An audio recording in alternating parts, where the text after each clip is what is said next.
Oh,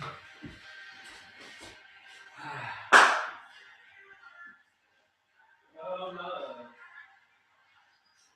I love my love.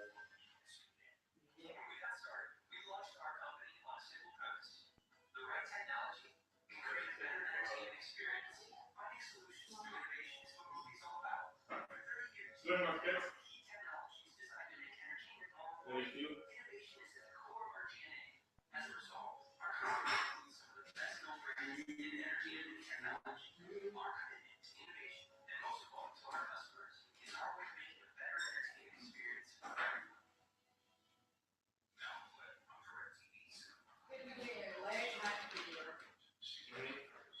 Yeah, on I think the red ones are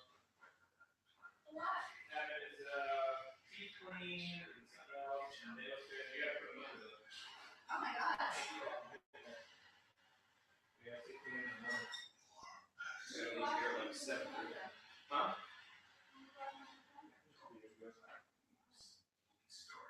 It's a wrestler, man. Better eat now.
Green Bay Packers.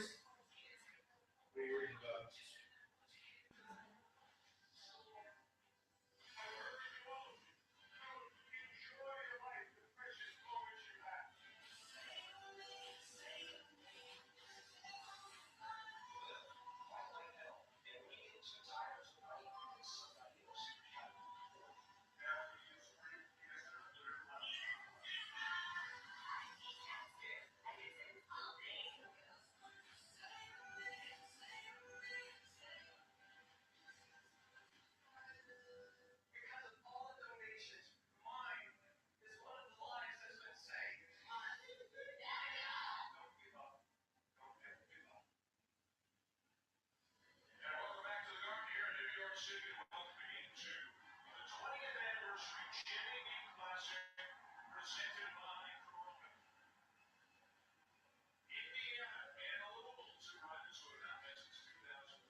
It's just saying next to that guy. But yes, Louisville's huge. Yes, that could be it. Okay.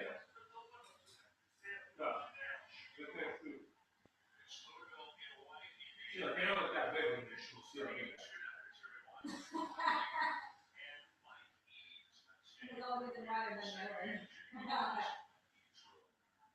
are really though. Wow.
Nice board, Connor.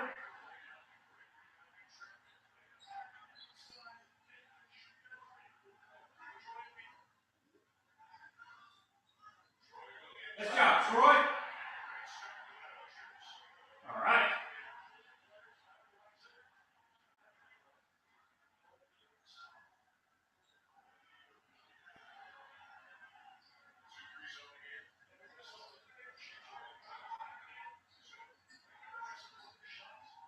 Oh, Troy. No. Good hustle, Connor.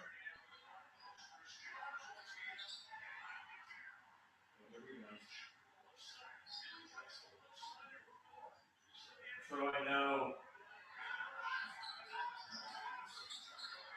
Wow. Okay.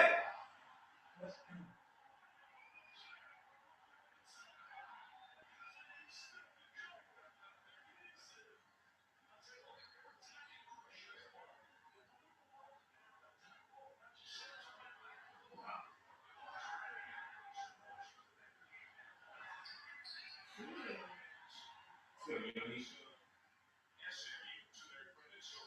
No. Troy.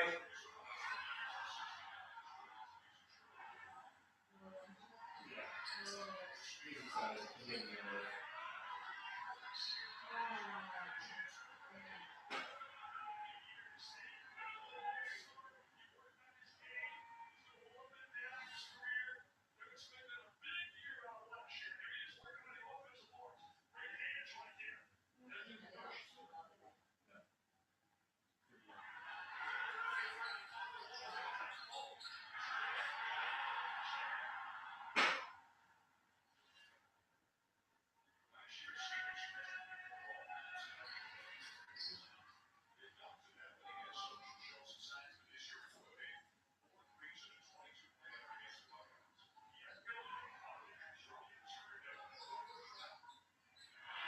Good job, James. Wow.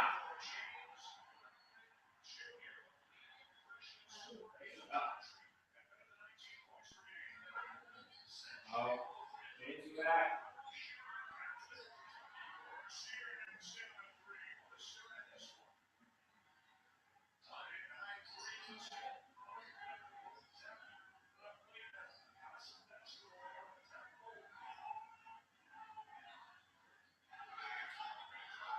What are you doing?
Troy, stop dribbling.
Do some work.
Oh my. Nice charge, Connor.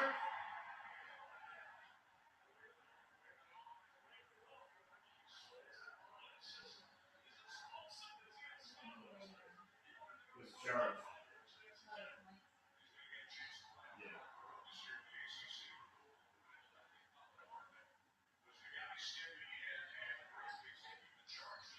Yeah, that's not great.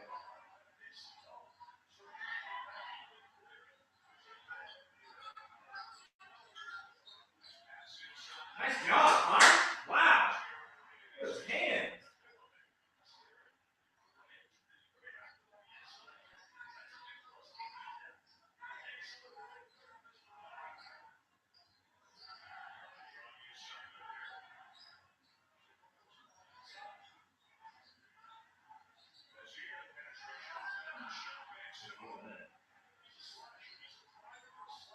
Yeah, that's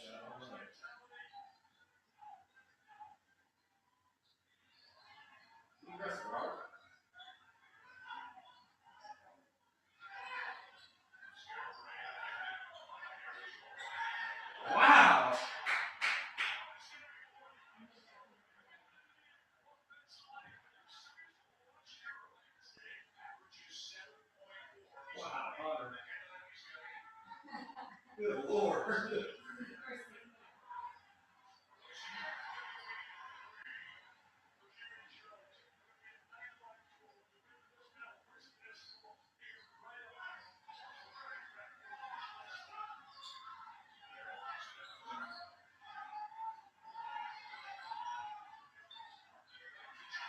Nice shot, Robert.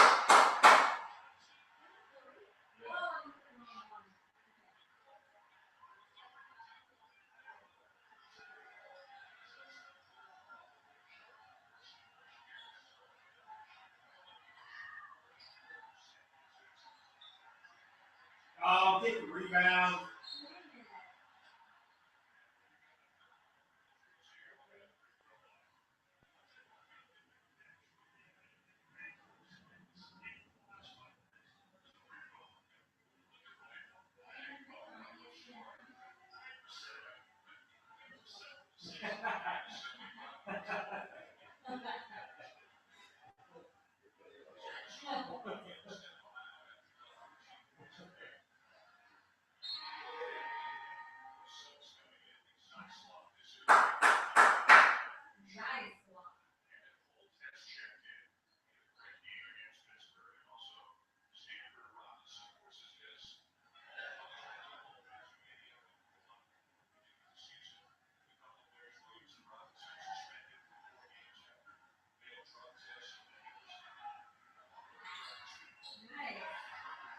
Oh.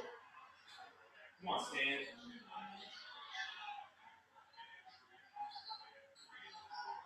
Oh, I carried it.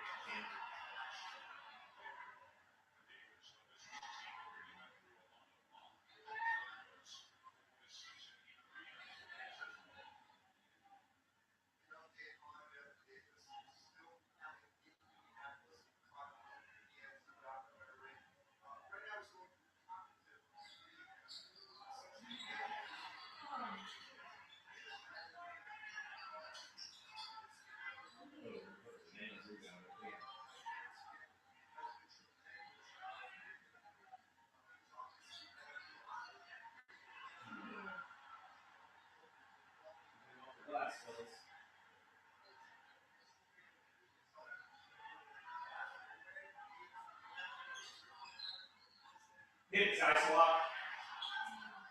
Nice board, Stan.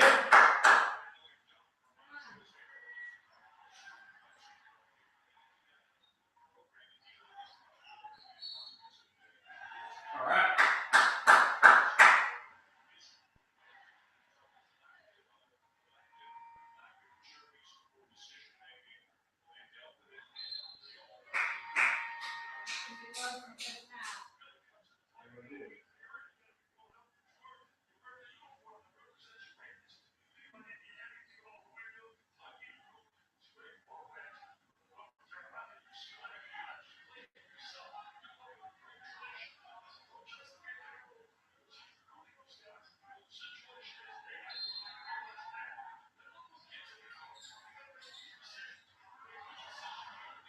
Careful, Stan. Damn it.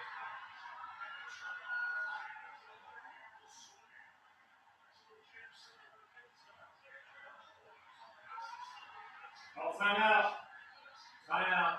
Time out.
Come on, boys. Let's get a good shot.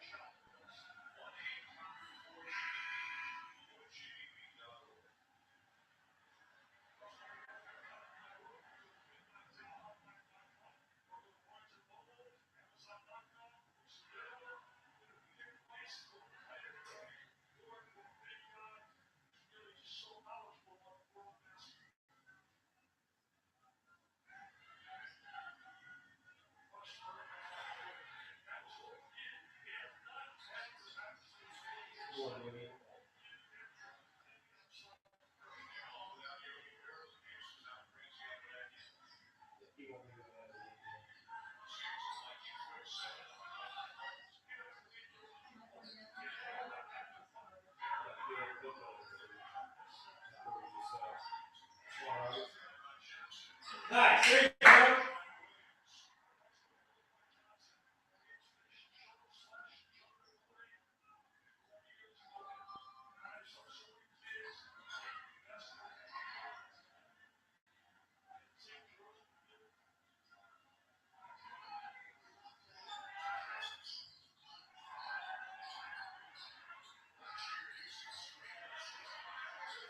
Good rebound, man. Let's go. Come on.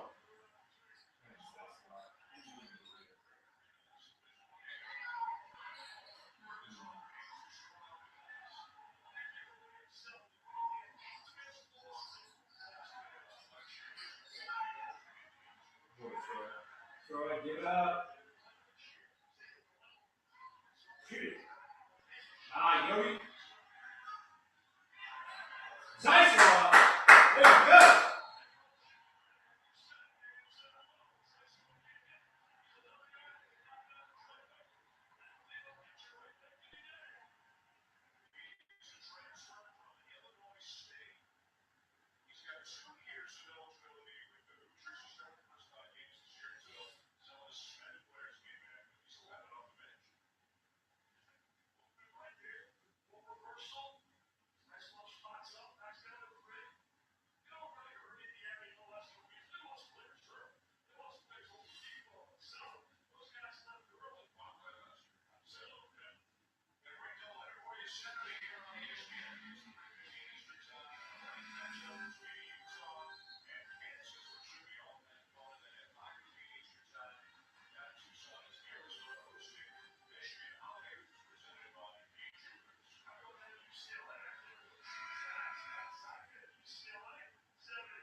Why is Coach still in?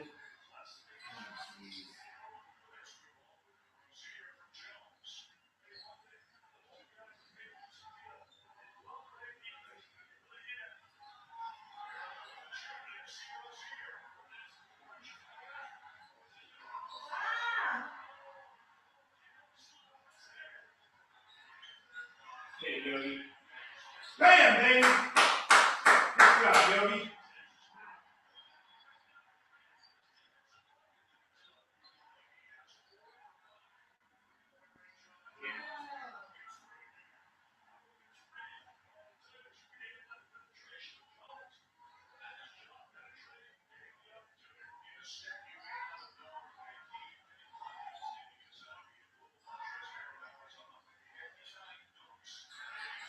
Oh, James, what are you doing? Good hustle. Good hustle.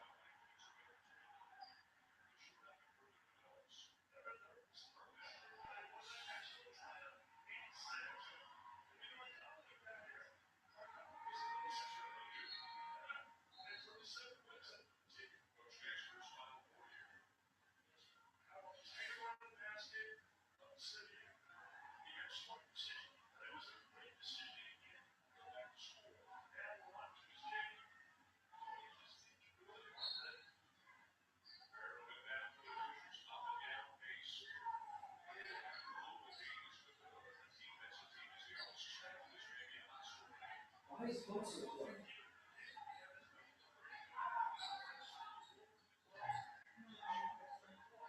No, he's not ready for a game like this. Yeah, James! There we go!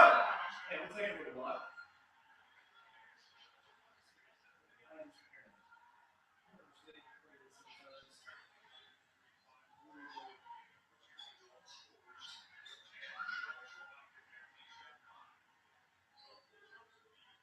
Oh, God.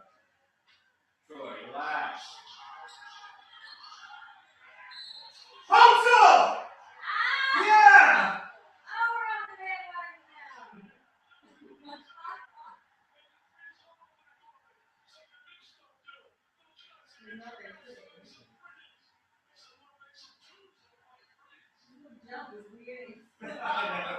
Hey, we made it. Where'd it go? Hustle?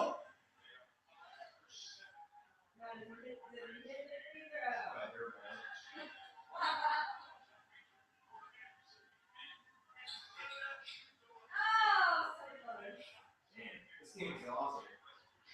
Holy crap. And then we know Wisconsin 49 points.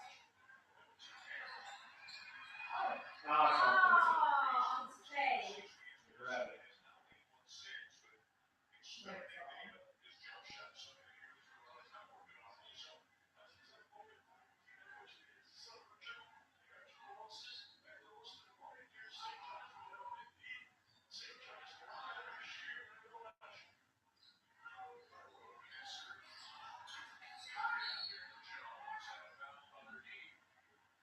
Hey, what? This is flying up.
You got a good rotation, guys.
Get more shots.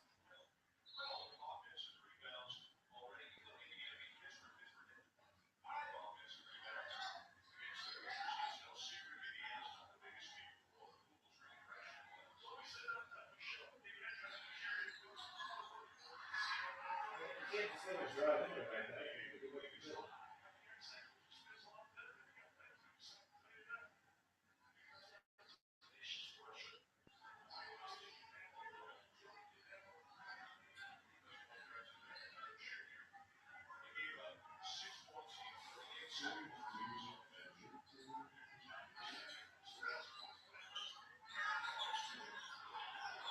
Hustle! Relax, Troy. Troy!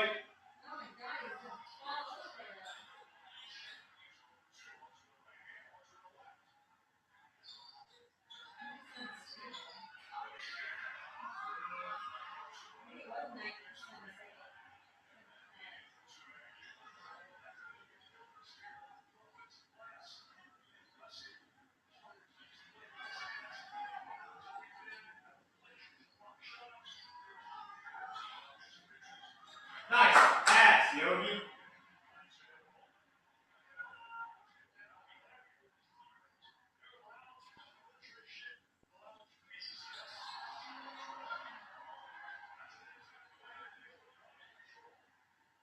Good.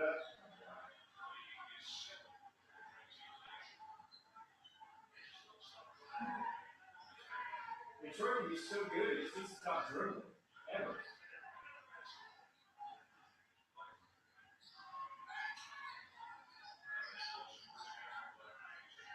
Troy.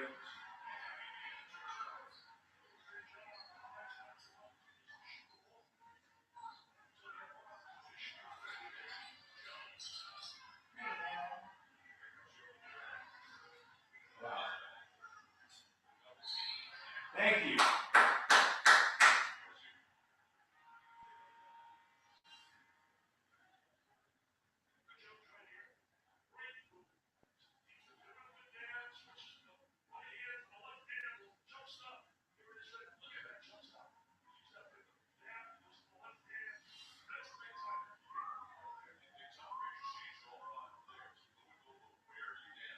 Yogi's out.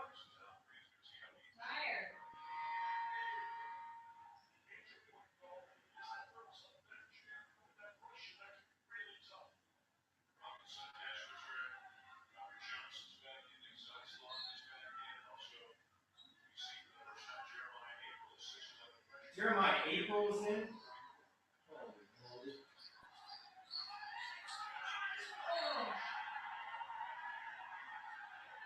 Get him out of his face.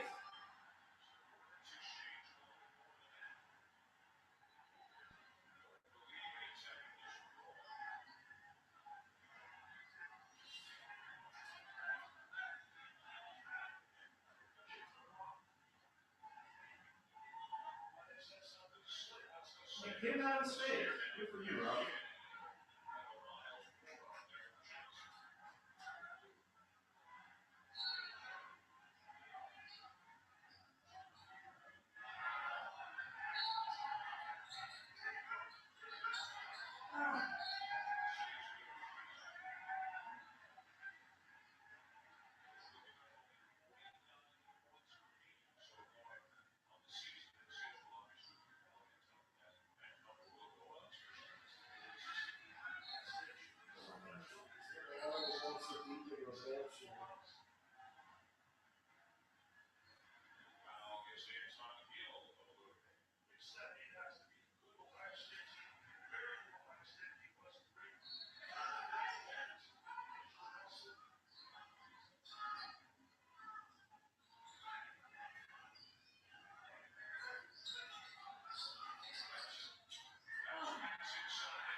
What the hell are we doing here, Frank? Call timeout if guys are that tired.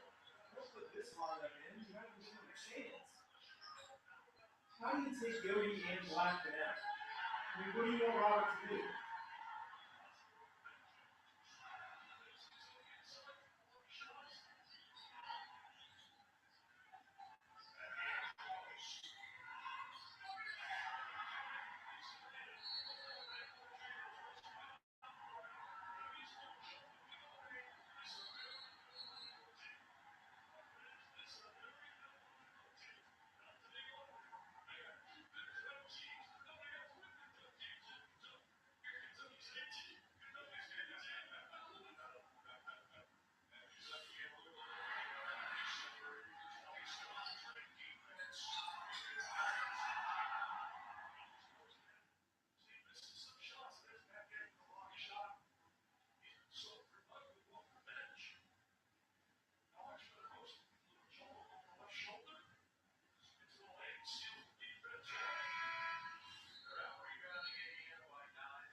Any sneaking up there? Exactly.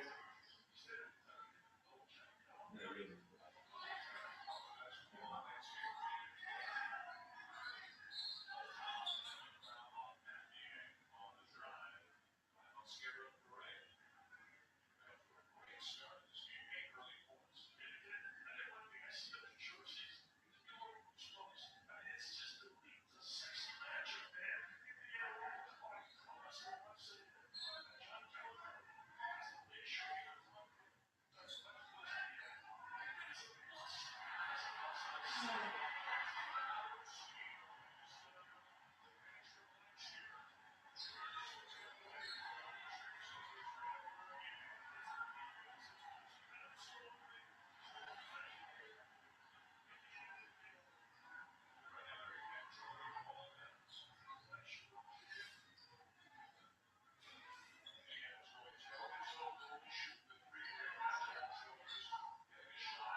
Oh, here you go.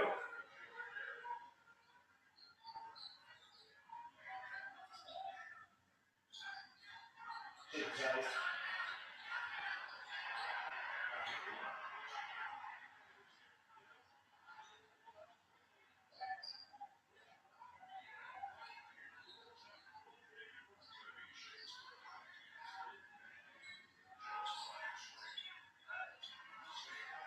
That's a charge. Thank you.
Let's get a couple buckets here. Get this one 10.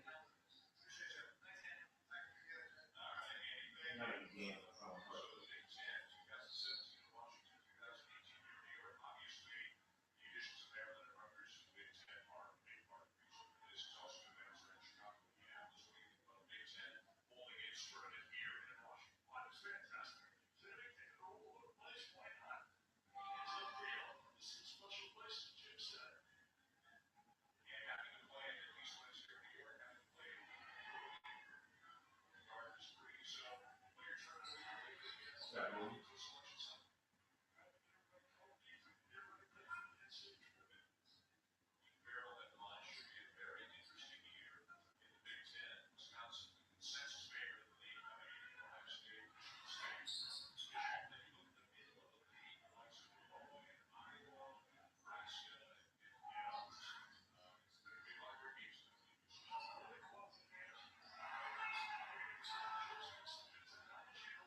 Hit it, Zeiss. Nice shot, Zeiss locked.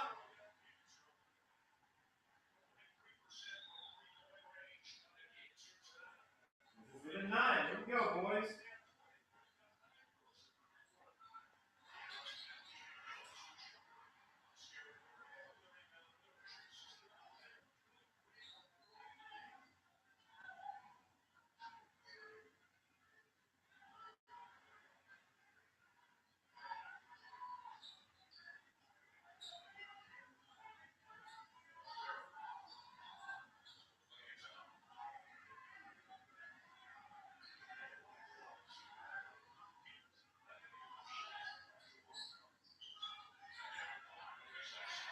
Zeiss off, baby! Woo! Oh, that was the woo. Way to go, nice block!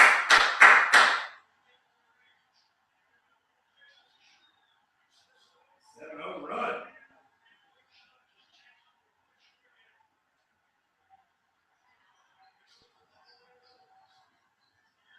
Yeah, go, baby! Come on, James. Nice job, James! Woo! Hell yeah!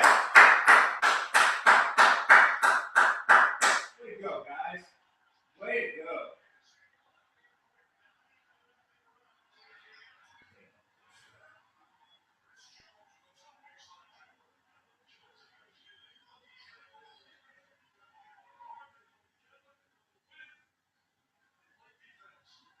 All right, boys, come on.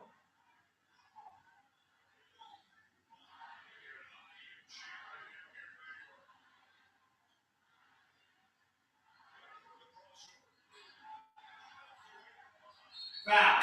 Good job, James.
Good boy.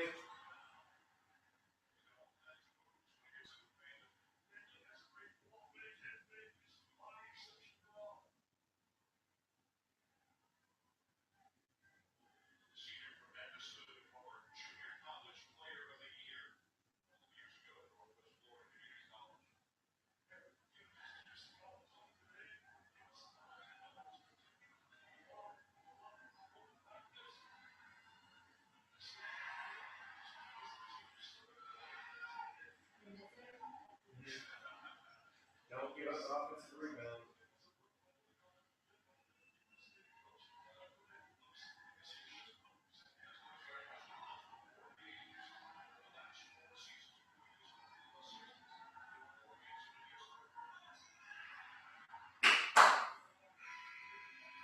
All right.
love. We're in this thing. What'd you say? We are in this thing, baby. Woo! We are in this thing.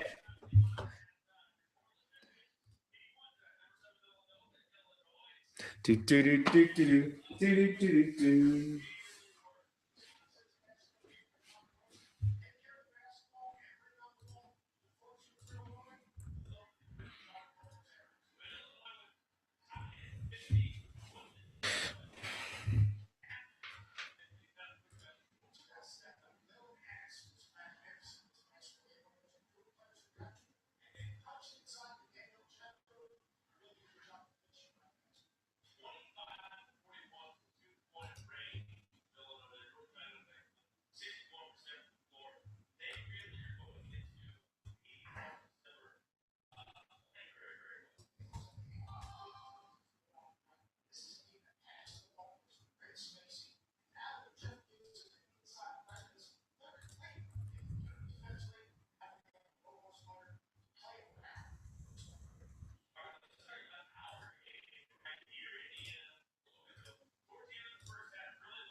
Yeah, well.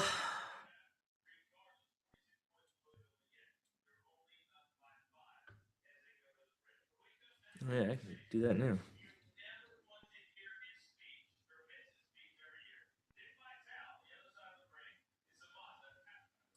Well, that was an odd slip up.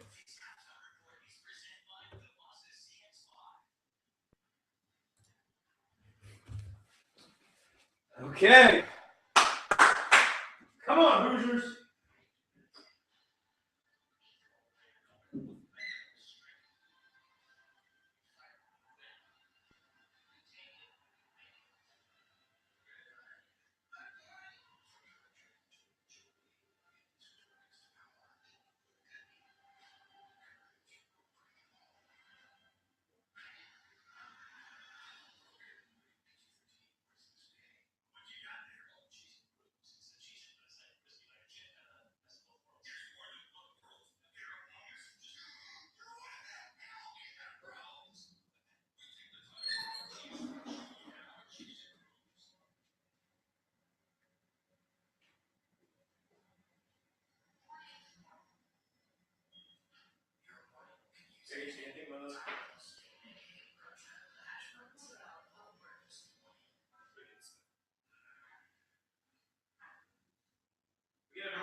Those mashed potatoes were good too. All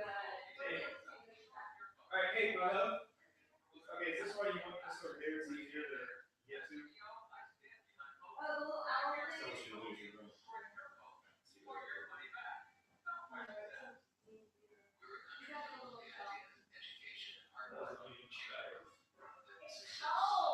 Daddy, it's cold inside.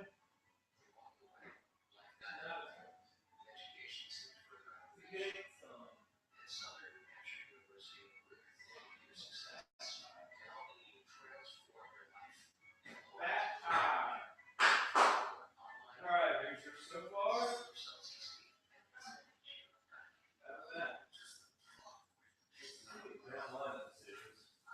That's where they got their fans.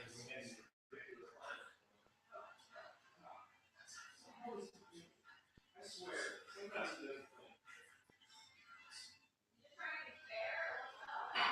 we've been trying to figure it out for 7 years and no one knows.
on, boys.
Let's go, Hoosiers.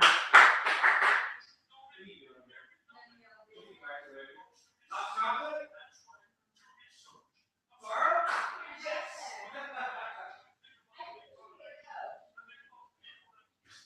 Yeah, I thought about that.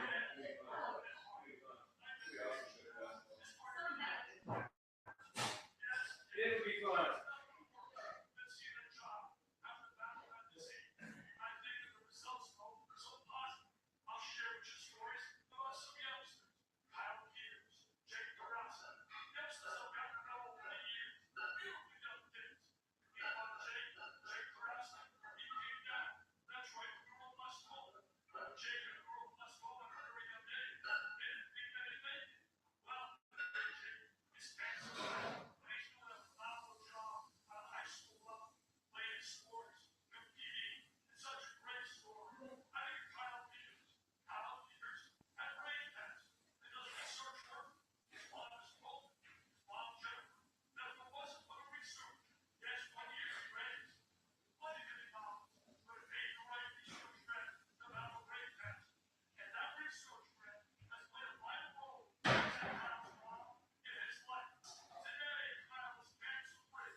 to go. Boosters?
And they turn it over.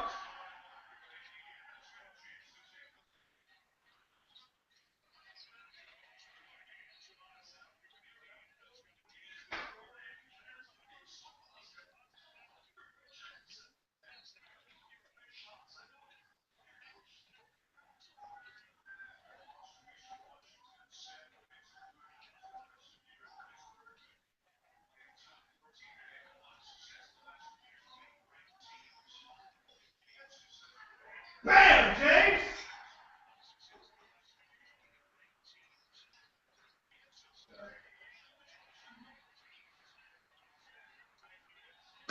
Woo!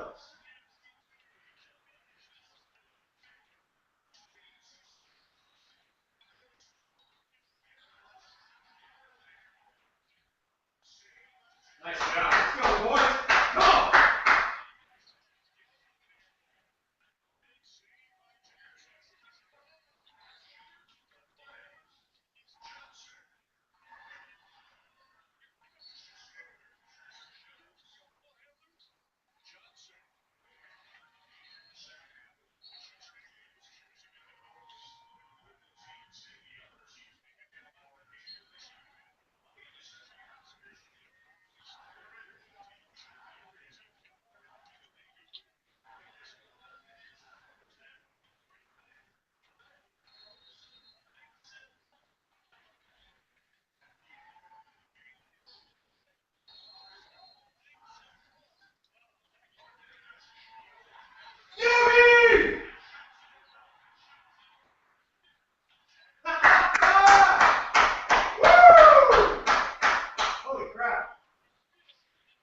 19-2 run.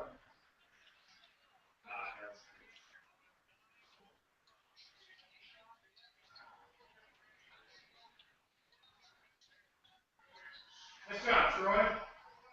One out.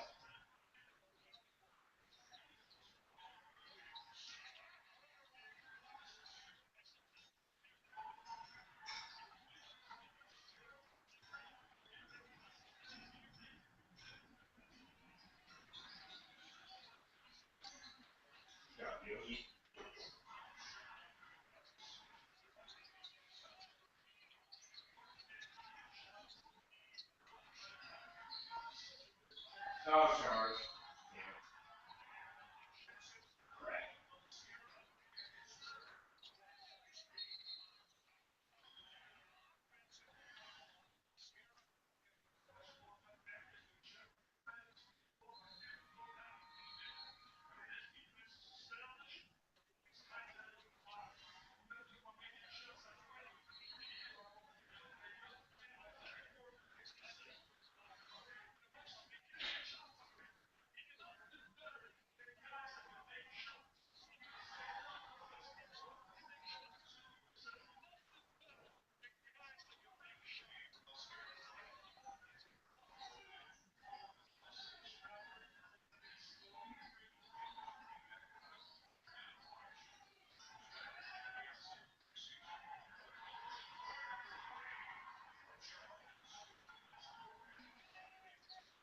Troy, give it up.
Nice save, Robert.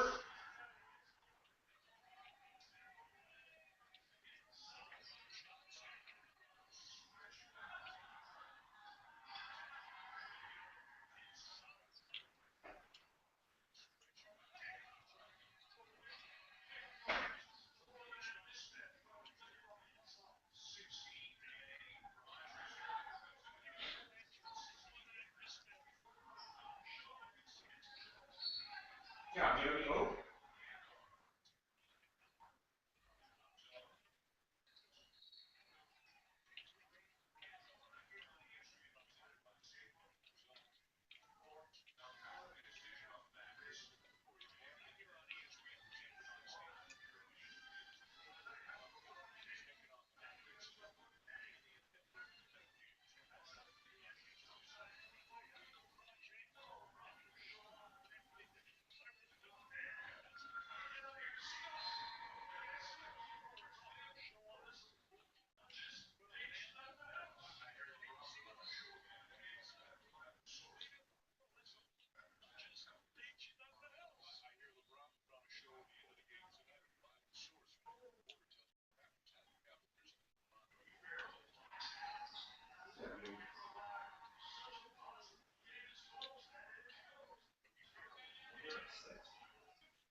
Nice job, Robert.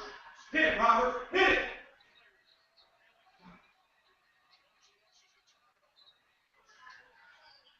On charge. What? How's that not charge? Come on.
Nice job. There you go.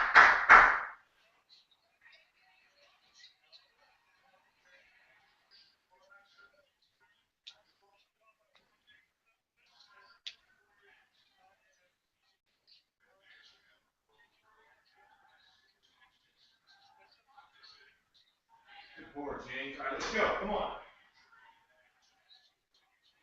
Oh, God, Stan. Hit it! That's going.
Give it up, Troy.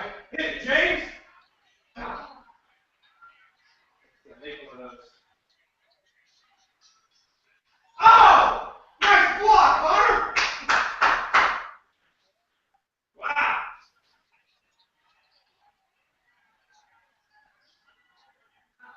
Don't, Troy, don't! Ah. Nice job, Robert.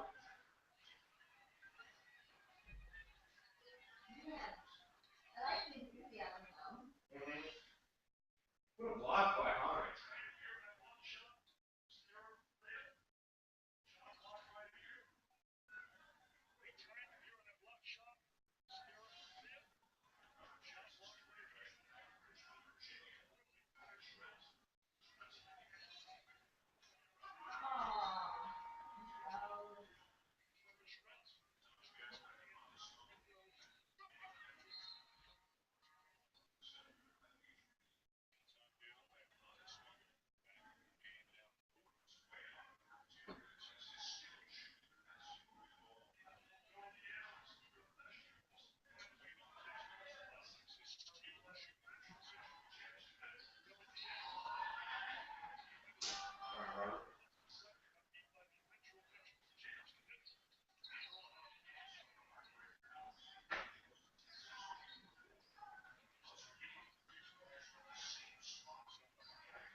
Good foul, Robert.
No.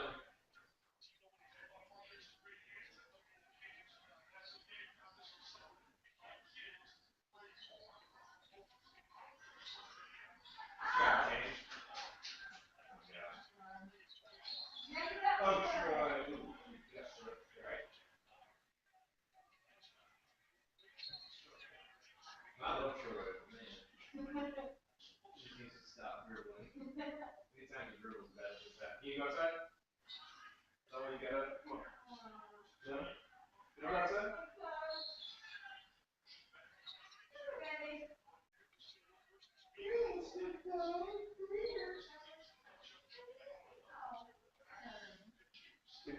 Go. Go. She wants to.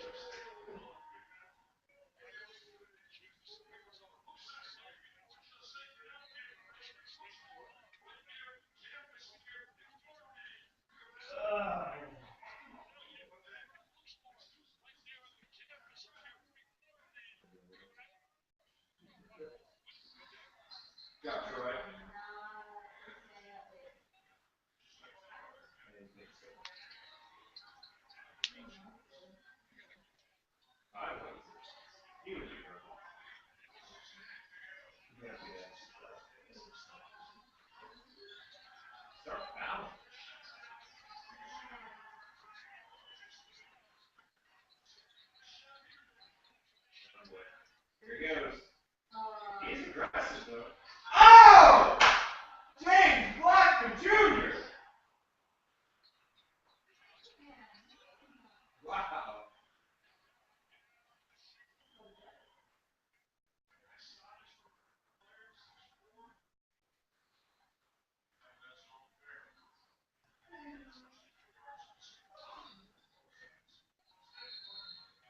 Yeah, there you go. Moving screen.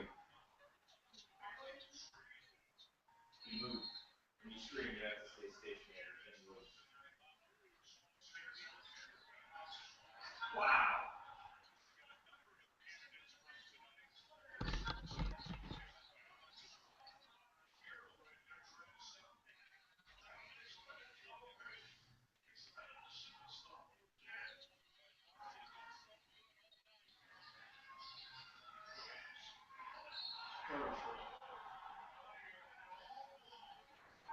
Probably is.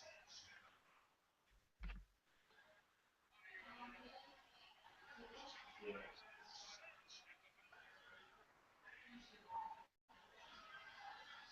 Yep. Really should have been a foul. We'll take it.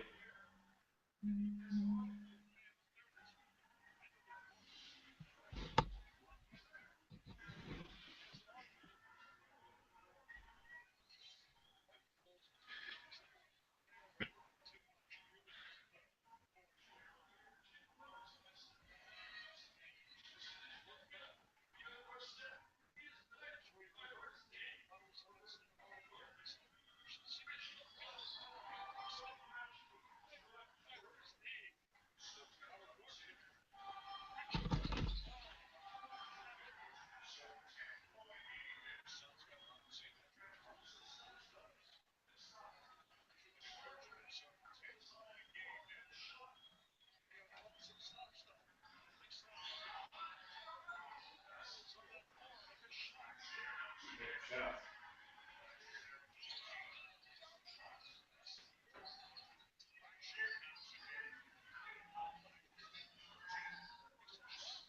Try to move.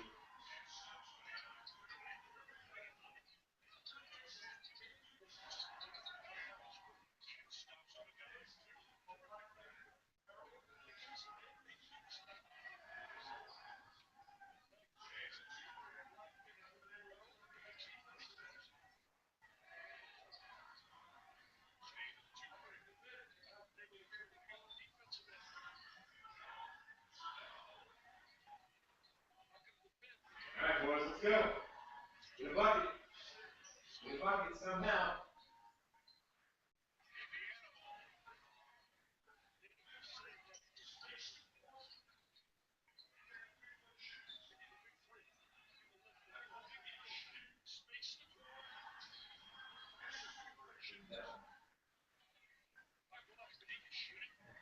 It makes threes, man.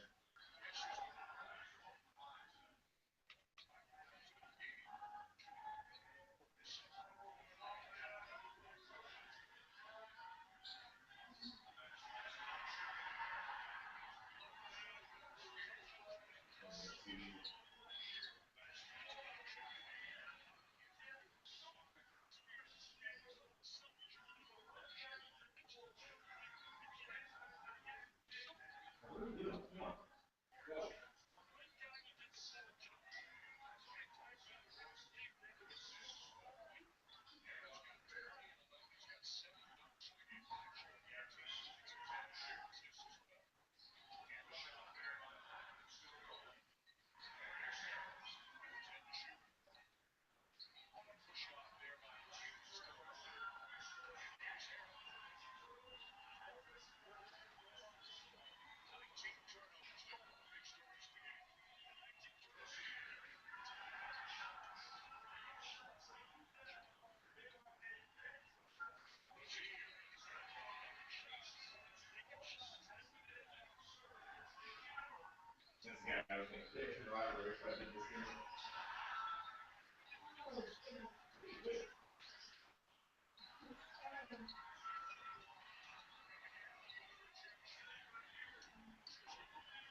Oh, yeah, there you go.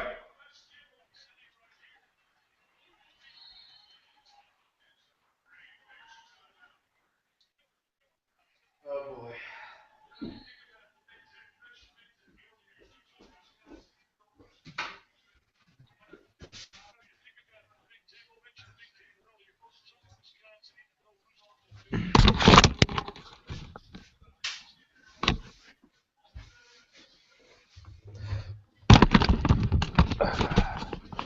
Hey.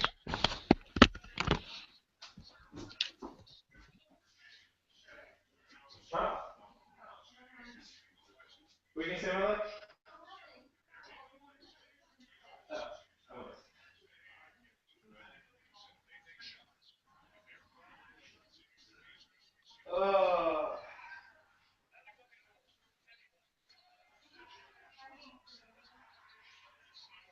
Yes, but I don't really like it.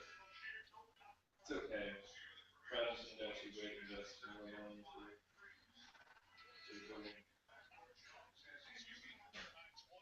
Well, no, but he did what I asked him to do. It was just speculative. It only comes up. I might use it.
Oh, my love.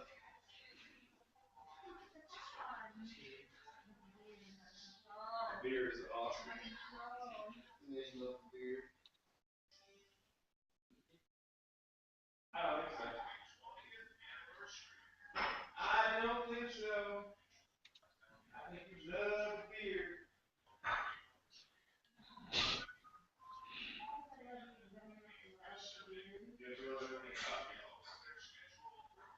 Everything.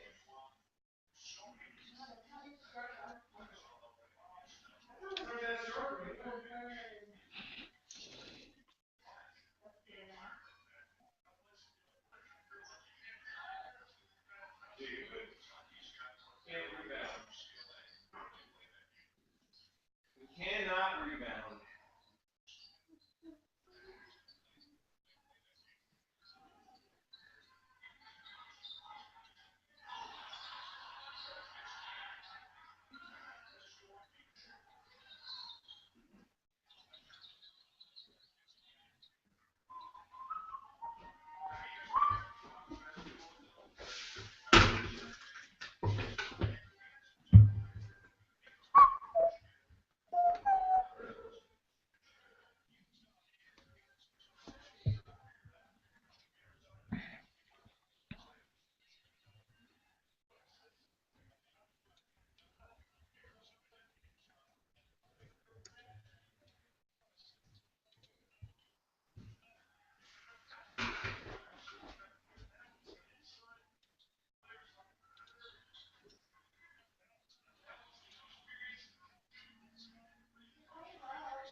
Yeah, they had some good spurts. What do you think? Did okay. I mean, could have been worse, but, you know, it's like they got a little tired.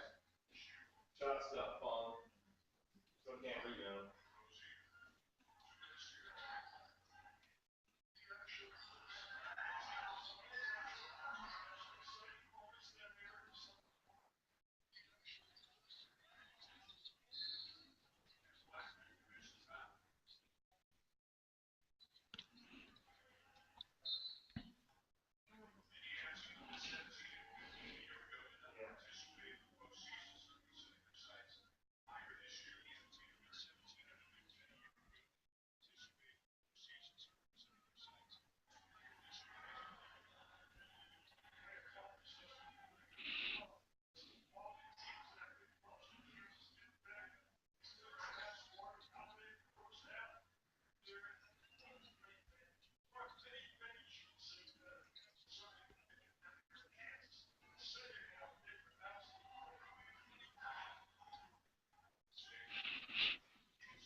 All right, you in? Everything good?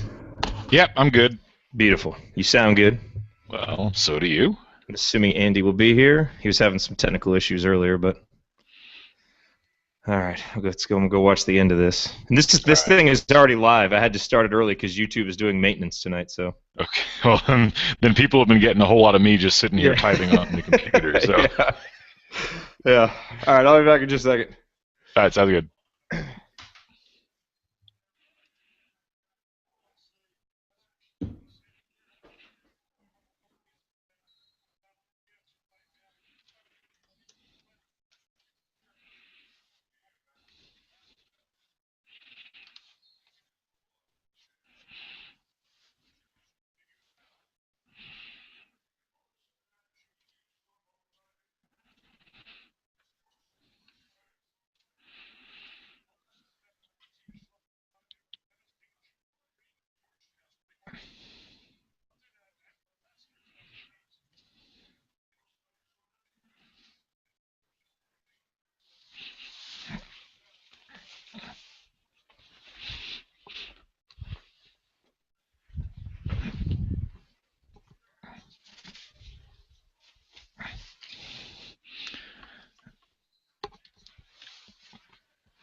What's up? What's going on?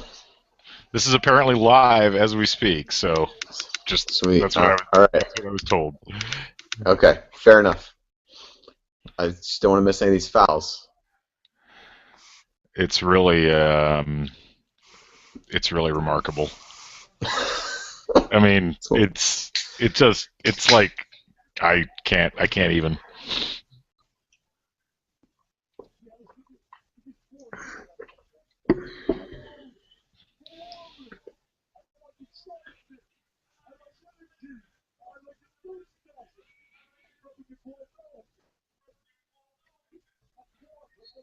Hoping to see Harold do some kind of cartwheel or backflip if he makes one of these free throws. He seems to be very excited at everything he does well. We're about to get Harold versus Priller for at least one possession. That's dangerous.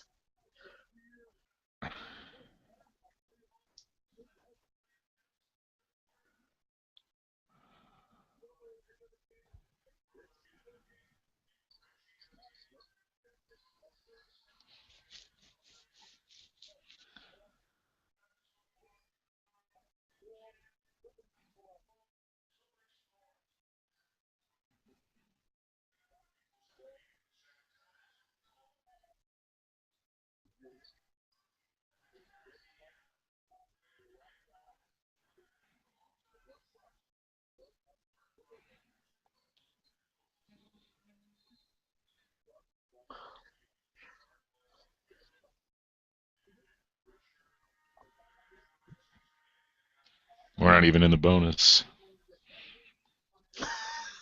Seems about right.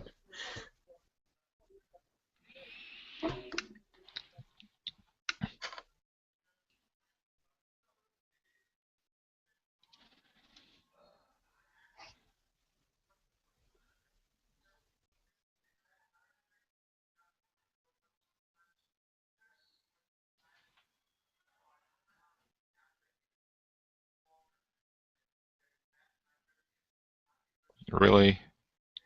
Yeah, and now we're calling hand check fouls. Excellent.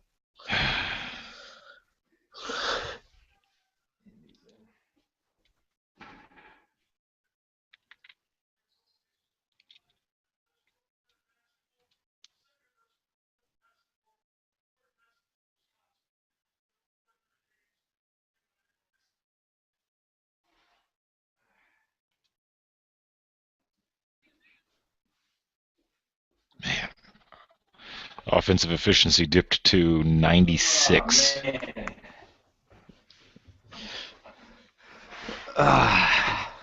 Can't we go back to when it was 50 to 46? It'll always exist on your DVR, man. I'm just going to go pause that and leave it on so when I wake up in the morning, that's the first thing I see. All right, we are live right now, by the way, although we haven't officially started the proceedings. How do you sound, Andy? I can hear you guys really well. Do I sound all right to you? Yeah, you sound good. I know I look like it's being shot from a weird angle, but I don't know how else to do it on the iPad to make it look any better. So. No, it's cool, man. It is all good. All right, I think we're ready to go. 94-74 was the final, right? Yep. Yeah, I think so. If there's any, just because I don't have any easy way to kind of toggle back and forth, if there's any stats you want to talk about, you're probably going to have to say them to me so that I can react to them because I can't really look them up too easily. Yeah, I can read them off. Okay. All right, let me send out a tweet, and we'll get started here. All right. There we go. Do you want to mute yourself, Andy, real quick? Yeah, give me 1 second. I'm going to try to move something around down here so its camera angle's a little slightly better. Okay. We'll see if that works or not. That seems a little bit better. 94-74. Man. All right, looking good. And welcome, Hoosier fans, to another episode of the Assembly Call, as tonight the Indiana Hoosiers fall short in their effort to upend Louisville 94-74. It's a game that was closer, I think, than that final score indicates. Indiana actually led at one point in the second half, 50-46. They had a great run at the end of the first half to cut Louisville's lead, and then opened up the second half with a great run as well and had that 50-46 lead. But from that point on, Louisville really dialed up the pressure. Indiana looked to maybe get some tired legs a little bit. The shots stopped falling, and unfortunately the offensive rebounds for Louisville continued, as did the dunks for Montrezl Harrell. And what we were left with was the 20-point victory for Louisville, and we are going to break it all down for you tonight. No game ends too late for the Assembly Call to go live. That's why you come to us, and we are here without fail tonight. I am your host, Jerod Morris. I will be joined this evening by Andy Bottoms and by Galen Clavio, who is joining us from Crimson Cast, while Ryan Phillips continues to recover from his sinus and septum surgery. As you're watching this, if you want to send him a tweet at Rumors and Rants and wish him well, I'm sure he would appreciate it. But let's kick off tonight's show, as we always do, with our banner moment. And for me, you know, I think there were a lot of positives to take from this game. But I want to highlight Hunter Mosquera-Perea on offense, because I thought probably the most surprising element of the game to me was just how he came out early. I mean, you know, we've seen Hunter look hesitant on offense. We've seen him not quite look competent, kind of bumbling around, not catching the ball. Tonight, he was very confident. I mean, he started off the game with a beautiful baseline drive and scored. He ended up finishing the game with, I want to say, 10 points. Yeah, he had 10 points. You know, had a nice block shot. It was by no means a perfect game for Hunter. He only had 3 rebounds defensively. You know, wasn't great and ended up getting into some foul trouble. But what we saw from him offensively, you know, he had a couple of nice little moves into the lane with a jump hook that he made. And I tweeted this out. It was kind of reminiscent of, remember when Larry Richardson back in the day was just kind of nothing for a few years, and all of a sudden it was like, whoa, where did this good offensive player come from? And I'm certainly not ready to say that Hunter has made any kind of leap like that yet. But I think what we saw tonight were flashes from Hunter of of good offensive skill down low. And it's not like he was doing it against Mississippi Valley State. That's a pretty good defensive team in Louisville that he was doing it against. And so, no matter what happened tonight, and obviously it was a 20-point loss, but they got to make sure that Hunter Mosquera-Perea gets on the plane back to Bloomington. Because if he can provide that down low, and give Indiana something in the post like what he did tonight on offense, it can really be a big help for this team moving forward. And so, obviously a 20-point loss is always going to be disappointing, and so you look for positives that you can take from it. And I think there were some, and we'll get into those, but I think what Hunter showed on the offensive end of the court tonight is one positive that hopefully can turn into a trend for Indiana moving forward with some big non-conference games coming up against Georgetown and Butler. So that's how I will start it out. That's my banner moment. I will now go around the horn with my co-hosts and get their initial thoughts on this game. Andy, we'll start with you, and then we'll go over to Galen. Yeah, I mean, for me, I thought the game I was saying this to somebody earlier today, I thought that there wouldn't be kind of a middle ground where it would end up being like about a 10-point game. I thought it would either be within 4 or 5 or about 20, and some of the fouls at the end had to do with it getting closer to the 20. But I think in the end, the game played out a little bit the way that everybody expected. Kind of after that, that run to take the lead in the second half, I think things from there felt a lot like what I anticipated going into the game. The things that you worried about for IU coming into this game are the things that were their undoing from a rebounding standpoint and a turnover standpoint. On the positive side, I think it showed the offense might be able to be even better than we think it can, or thought it could coming into the game. I think that for me was probably the most positive thing, and just the resilience at times, at least, to fight back from some of these runs. But in the end, the result of the game is kind of what I thought it would be, and I don't feel any better about the things that I was really worried about coming into the game right now. So in some ways, that's kind of par for the course, and there certainly were some good performances I'm sure we'll touch on. I think Hunter's was one of those, at least at times, and I thought Zeisloft had some good minutes in the first half, and saw a number of positive contributions from guys just not consistent enough. And the big things for me were you and I exchanged emails about this earlier in the week, which I guess was yesterday since it's only Tuesday. Late game makes it feel like it's later in the week, I guess. But, kind of talking about how the turnovers had been so much better, and that was a big concern coming into the game. And I thought those things were, definitely felt like a little bit of regression last year, and give Louisville's defense credit for a great deal of that, but definitely had some guys trying to do too much and get a little bit caught up in things. So definitely some positives to take away, but I guess for me almost the biggest takeaway is I'm as much, if not more, worried about the defense and the rebounding and just the overall inside play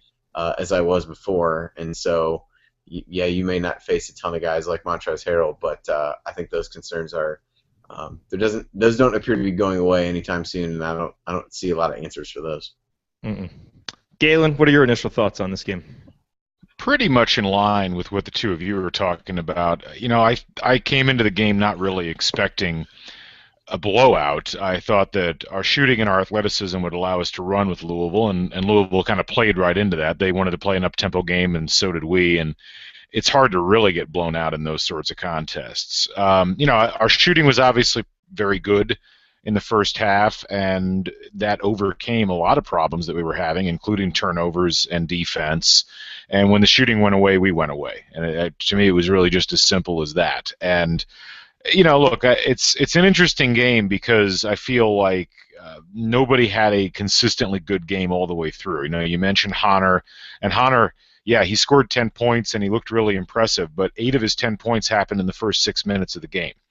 And the other 2 happened in the first minute, I think, of the second half. So, it was a great 7 minutes of offense for Hunter, and he really didn't contribute that much the rest of the time in terms of defense or rebounding or offense, for that matter. Nick Zeisloft, I thought, looked pretty good. I mean, he hit 3 of 5 from three-point range, and yet, strangely, I feel like we didn't see nearly enough of him in this game. I mean, he only played, somewhere in the neighborhood of probably 10 or 12 minutes total. So, look, I thought the substitutions in the first half put us behind the 8 ball a little bit earlier than we needed to be. We went from being right in there and competing with Louisville to giving up a bunch of points in a row. And, I thought that kind of ruined our momentum to a certain degree. We did a good job getting it back. And honestly, I thought in the second half, the way things were going, we were going to be fine. We were going to be in it, maybe keep it a 6 to 8 point game towards the very end. But, once the shooting went away, that was pretty much it. And kind of echoing what Andy said, except on the offensive side, I really worried that could end up being a more consistent trend for us down the stretch where unless we're shooting 50, 60% from three, we're going to have a real hard time staying in basketball games against teams that can match us as far as athleticism is concerned. Yeah, I mean, I think that's certainly one thing we're learning about this team is it's got to shoot well to stay in games, especially against good teams like this. There was a point there in the second half. It was 67-60 before the game got away from us. And there were 2 possessions out of 3, I think, where James Blackman Jr. had wide open 3-pointers. And he was unable to make them. One, I think it was when it was 63-60. I about jumped out of the broke through the roof of the house if he would have made it. And the thing is, you don't want to say that a freshman he's got to make those shots, but really for this team he's got to make those shots. For us to compete against teams like Louisville, and that's just kind of the position that this team is in. In the first half they're late. Nick Zeisloft was making threes. The guys were shooting, and we got on a run. And I think to a certain extent, the press, looked like the legs got a little bit tired, and like you said, when the shots stopped falling, that was pretty much it for us. Real quick, if any of you all watching out there have questions, tweet us with the hashtag AssemblyCall. You can also go to the YouTube page and chat there, and we can pull some questions in there. Andy, I want to go over to you for this. By the way, if you're listening for the first time, assemblycall.com/subscribe. Get on our email list because typically after the games, we send out an analysis of Tom Crean's lineup and substitution choices. And I know that's going to be a hot topic tonight, especially after the first half. And that's actually the first question that we have here from our friend Molotov Cocktail Piano, who says, okay, seriously, just how maddening is Crean's substitution pattern? So, Andy, ironically, because of your computer issues, we probably won't get the lineup analysis done tomorrow. But we can talk about it now because at halftime, as I sat back and thought about it, we were actually winning the game if you just count the time when we had lineups that make sense on the floor. I mean, there were some real head-scratchers in the first half. Notably was the time when you had Robert Johnson, Jeremiah April, Colin Hartman, Stan Robinson, and Nick Zeisloft playing when Indiana was down 38-31. And I realized part of that was because Hunter had 2 fouls, but, I mean, really, that was kind of an inexplicable lineup. Louisville immediately went on a 4-0 run. Now, again, Indiana was able to kind of make up for that, but without that 4-0 run, maybe Indiana's tied at halftime. And look, you lose by 20, it's, who knows. But, Tom Crean making questionable substitution patterns isn't exactly a new thing. So what did you think of that? What did you think of some of the choices in the first half? Yeah, I will definitely get to you at some point over the next few days, the lineup analysis for the game. But RIP to my laptop, which has gone to another place now, and so I'll work to get back on this. It may have just before any rumors get out there, it did not explode when trying to actually calculate the thought process behind tonight's substitution patterns. This predated the start of the game, so in case there's any question for that, I mean, I thought that was definitely one in the first half and then it was after that, what I thought was equally amazing was, well, let's wait and turn the ball over another time, and then we'll put Yogi back in. Let's make people really forget what it's like to get the ball across half court. So when we do it after we bring him back in, it'll be that much sweeter. I thought that was some of those were bad. I thought there was another point in the second half where they're just getting hammered on the glass, and then they got I know they were playing zone, but Zeisloft is essentially the 4 in that scenario, and I just don't understand. And I tweeted this out that maybe there's some rule preventing Holt and Perea from playing together at the same time.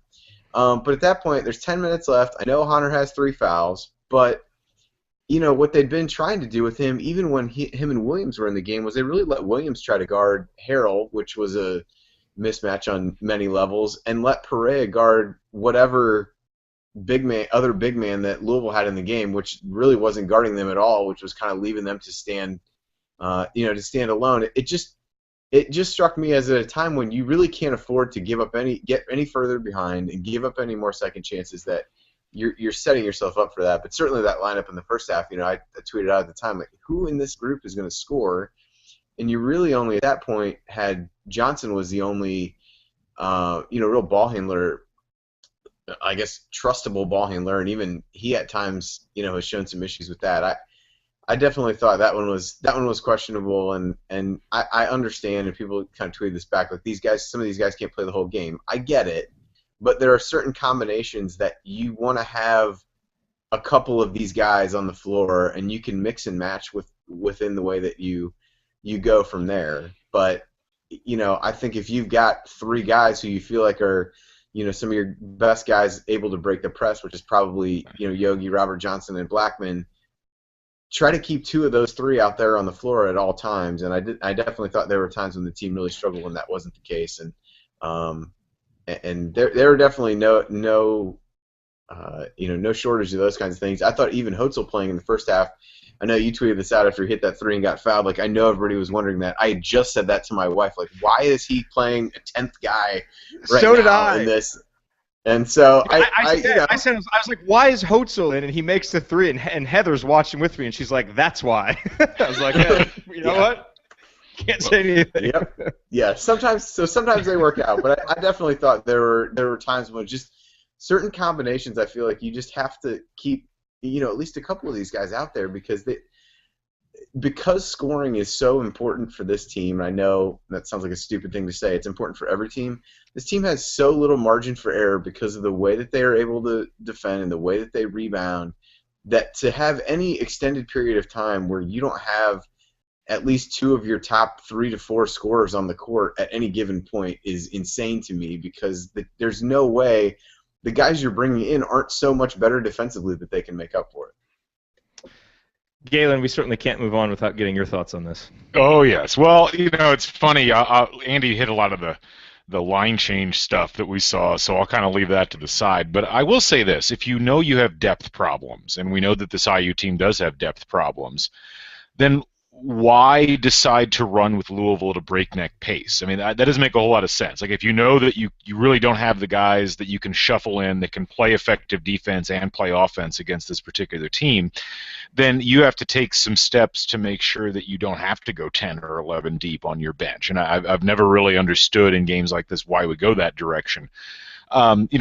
Jeremiah April coming in, he didn't contribute anything. He contributed a turnover, I think. That was his only statistical contribution. Why was he in the game? I felt terrible for him. He's played 12 minutes so far this season coming into this game. He played 5 minutes against Savannah State. And, we heard he was injured.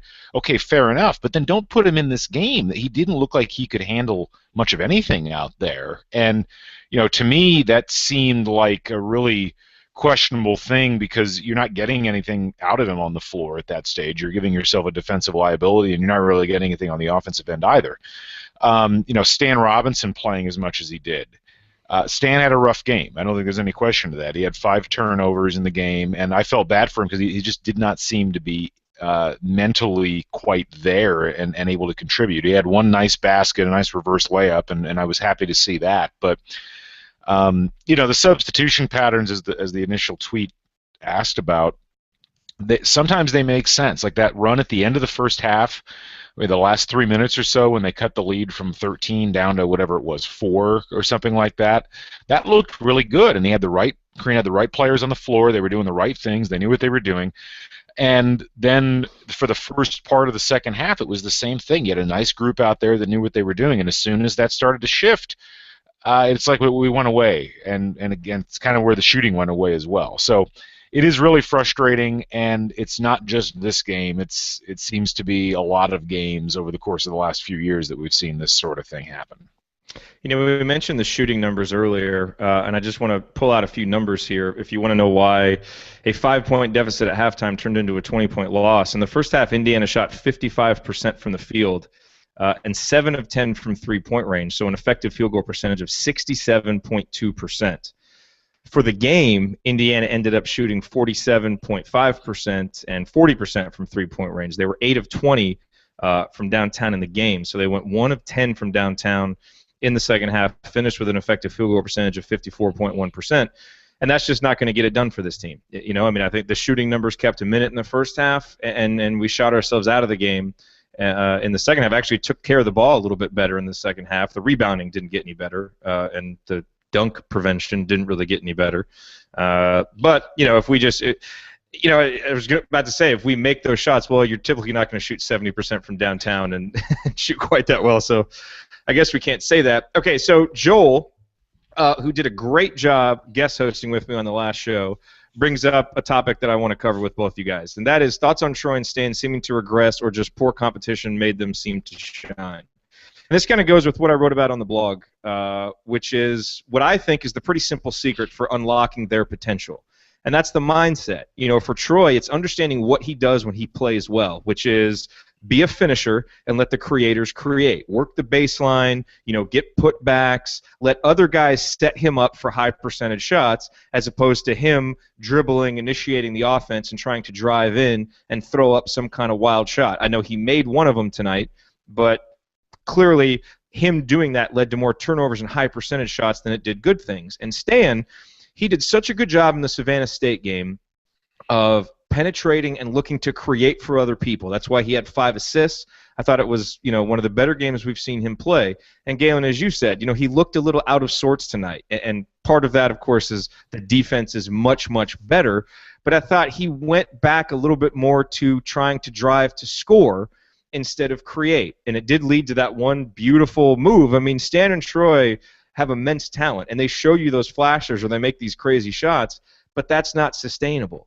On a team this good and this efficient offensively, you know, you need all the parts and pieces understanding their roles. And I really feel like for those two guys, until they understand those roles consistently, then in big games like this, they're oftentimes going to be liabilities more than they are assets. And I thought we saw that a lot tonight on offense.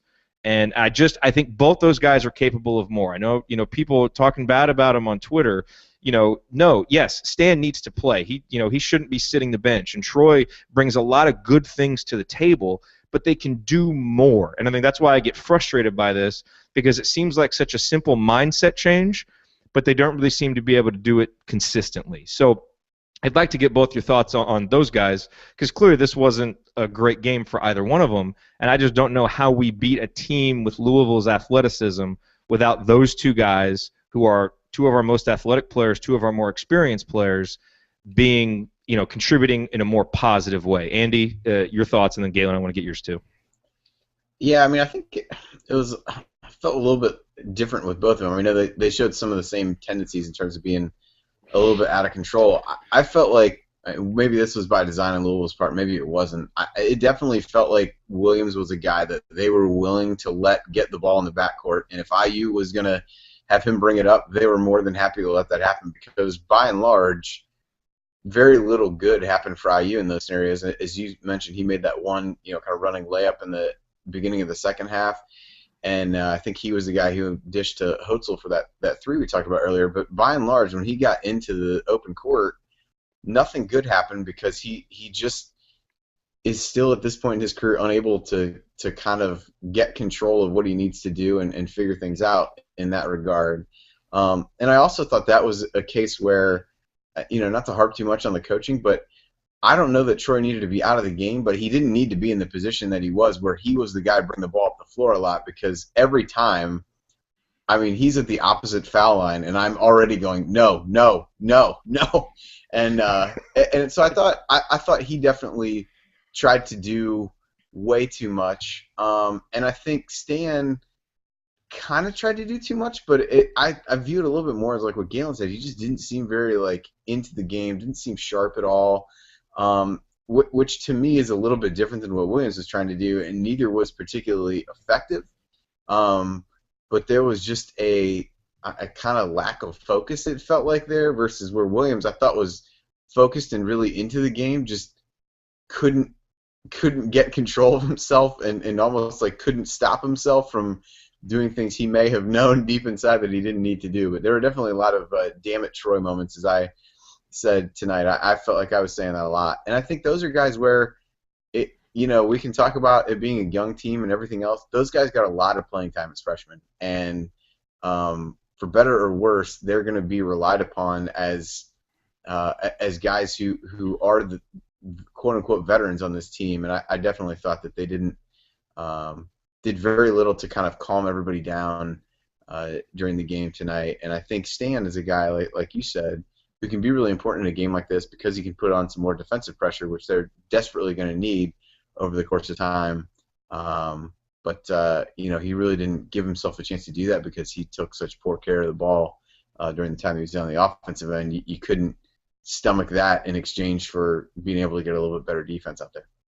Yeah, and Stan, look, I know he struggled tonight. The 5 turnovers, he didn't have any assists. Coming into this game, he had the highest assist rate on the team at 32%. So he had been doing some good things. But tonight struggled. Galen, I want you to jump in here on this as well. Well, I feel differently about the two of them as well. Troy, to me, is Luke Skywalker in the first Vader fight.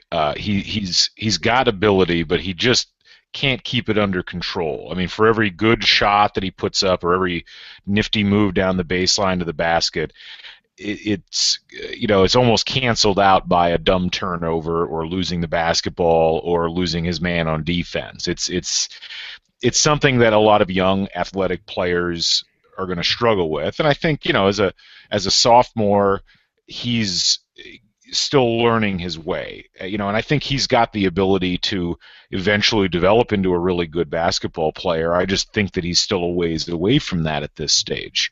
Stan, something's wrong with Stan. I think there's something like if you look at the minutes he's played, the most minutes he's played so far this season, and granted, obviously there was the 2-game suspension at the beginning of the regular season, but the most he played was 16 minutes against Lamar.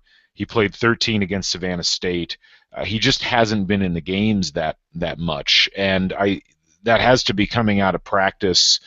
Something about his effort level maybe, or just his ability to execute, particularly on defense. Go ahead.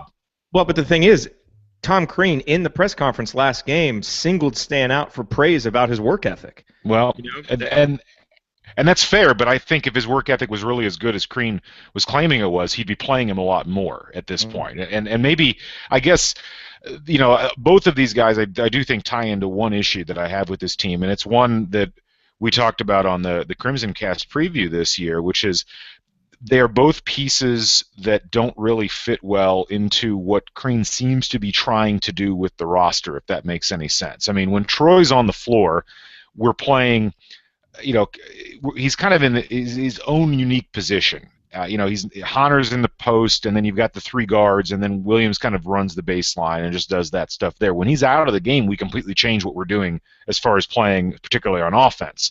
Stan kind of comes in, and he's supposed to be replacing RJ or Blackman or Zeisloft, but he doesn't really play like any of those guys. And so it's tough because they're coming in and they're not really filling roles. It's almost as if they're both bringing their own role to the floor every time they're on the floor, and that can be hard to get in and out of just from a team perspective. Yeah, no, and I think that's the key for those guys, becoming consistent contributors, is not kind of doing their own thing, but functioning within the offense. And Troy not, taking the ball and going crazy, but letting the other guys create, and Stan using his skills, which he can get, to the lane pretty much anytime he wants to create. But we'll see. I mean, it's just, it feels like almost every game we kind of go back and forth. They played well this game, they struggled that game, and they're still young players. They're still sophomores, and it kind of stinks to have to rely on so many underclassmen like this.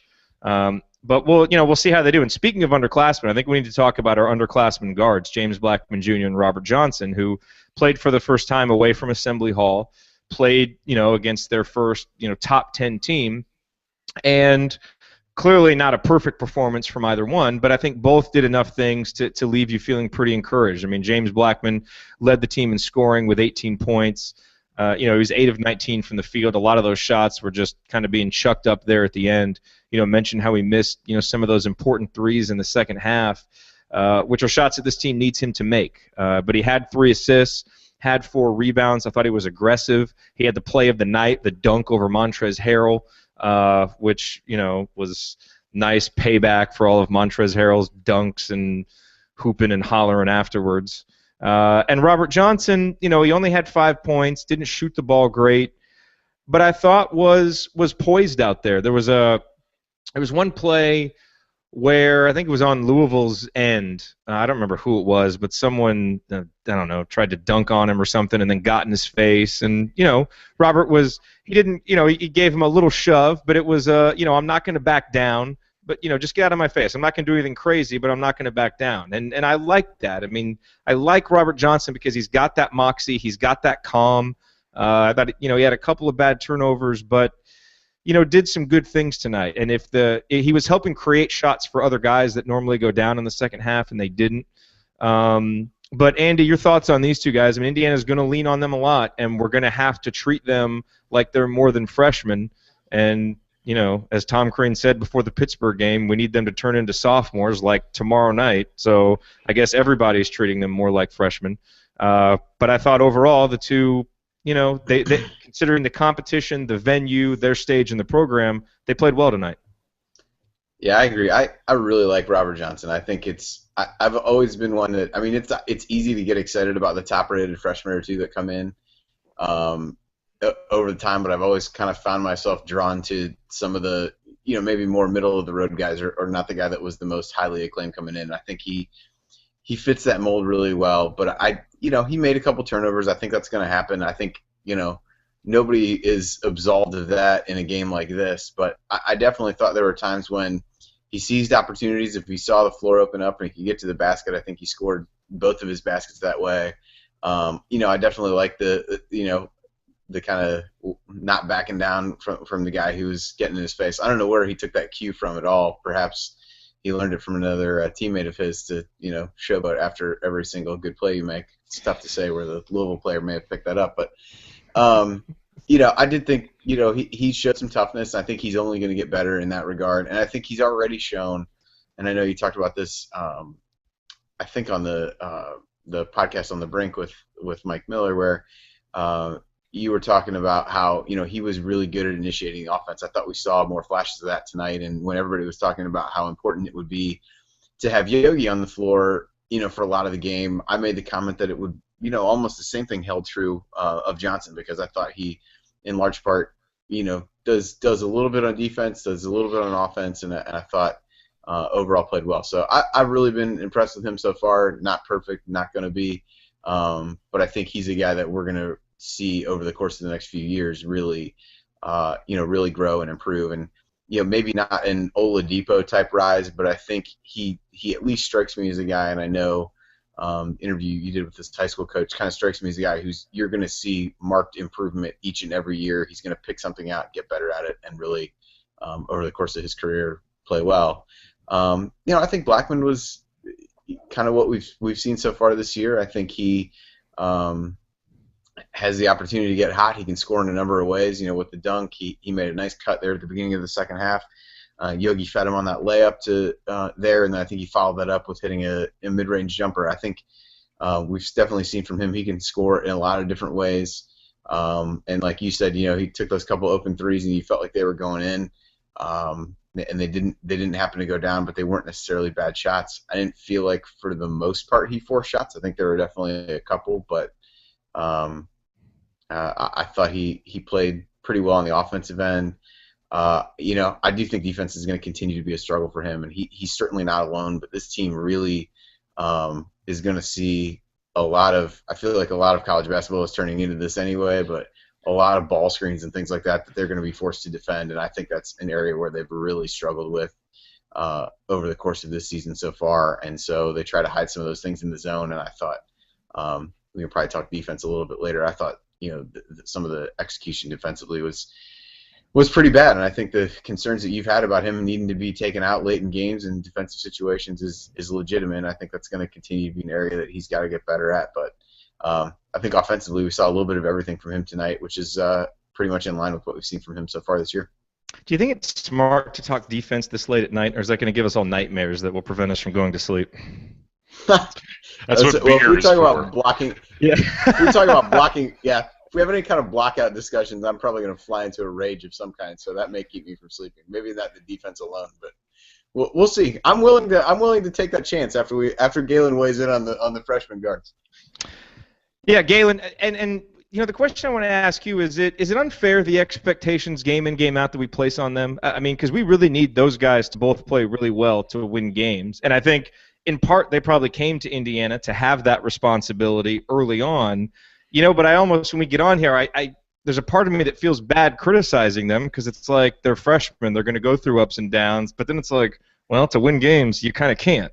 And what's crazy is I still think back to when Crean said that, for him to even say that, but I guess that's just the new age of college basketball, maybe. Yeah, look, I think it's really unfair to have the expectations that we place on both of them, really, but probably Blackman especially. I mean, people were tweeting that Blackman had a bad game tonight. I mean, he was our leading scorer by, 5 points. He was our second leading rebounder. He had 3 assists. He had 3 steals. He was 8 for 19 from the floor, which isn't awesome, but he was also the only guy regularly shooting in the second half, it seemed like, trying to keep us afloat. I thought he did fine. Yeah, is he a great defensive player? No, he's not. But he's also a freshman. He's still learning how to defend actual athletes, and he hasn't had much of, there haven't been many opportunities for him to practice against really good athletes to play defensively. I mean, you're not going to get that playing Savannah State and Lamar and those sorts of teams. It's not a good training regimen for a guy like that. And I think that Robert Johnson, I mean, he's a more limited offensive player. He's probably a better defensive player. And, I thought he played fine. The thing that concerns me is that everybody's expectations about this team going into the season and now moving forward seems to rest on these two guys coming out and carrying us offensively on one hand with Blackman and defensively on the perimeter with Johnson for the majority of the games. And I just think that's unrealistic. I think it's a burden to place on guys who are still getting their bodies up to college-level physical condition, still getting their minds to the point where they know what the opposition is going to be doing. And frankly, I don't think it's just them. I think the expectations that get placed on a guy like Honor are like that as well, who just simply hasn't had the game reps to be able to do what we're asking of him to do. Tonight was a great example. He had 10 points, looked good for a while on offense. He can't do that for a whole game. He just doesn't have the ability yet. So.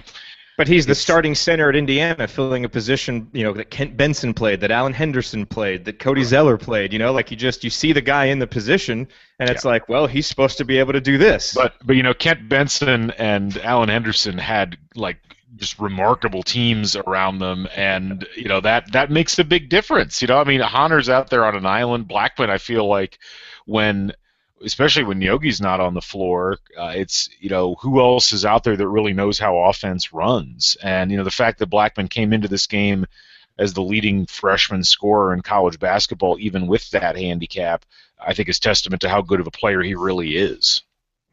We also saw tonight the value. And I think hang on, just to go back to Hunter a little bit. I think the one thing we saw. I'm old enough to have seen Alan Henderson play in high school, but I'm not old enough to have seen Kent Benson play in high school. But I do think there's an element of, you really see how this has nothing to do with Tom Crean when I say coaching, but in terms of the skill set that they came in with. I mean, Alan Henderson was a relatively polished guy coming into that role, and I know none of us are saying Perea is or will be Alan Henderson, but the level of actual basketball kind of skill, development, coaching, all those things that at least Henderson, I can speak to with some knowledge of the subject, came into, versus what Perea has is night and day. And so we can all argue what he's getting since he got there, but that foundation of what he really knows and how he knows to play